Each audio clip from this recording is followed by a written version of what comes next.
ये है खबरों की खबर और आप देख रहे हैं खबरों की खबर टीवी।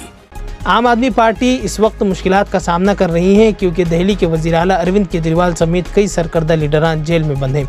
उसके बावजूद आम आदमी पार्टी के दीगर लीडरान किसी भी हाल में पार्टी को कमज़ोर नहीं होने देना चाहते। यही वजह है कि उन्होंने महाराष्ट्र में रवा साल होने वाले असेंबली इंतखाबात लड़ने का ऐलान कर दिया है। आम आदमी पार्टी की मुंबई सदर प्रीति शर्मा ने इरादा जाहिर किया है कि मुंबई में पार्टी 36 सीटों पर अपने उम्मीदवार उतारेगी। इस सिलसिले में पार्टी कारकुनान ने तैयारी भी शुरू कर दी है। इसके अलावा आम आदमी पार्टी महाराष्ट्र में इंडिया अलायंस में रहकर इंतखाब लड़ेगी या तन्हा, इस सिलसिले में अभी तक के कोई रुख साफ नहीं किया गया।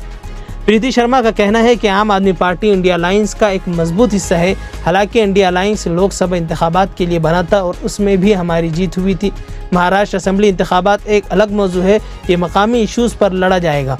उन्होंने मजीद कहा है कि महाराष्ट्र को फलाही हुकूमत की ज़रूरत है, इसलिए आप महाराष्ट्र में इंतखाब लड़ने के लिए तैयार हैं। महाराष्ट्र में हमारा वोट बैंक बहुत मजबूत है।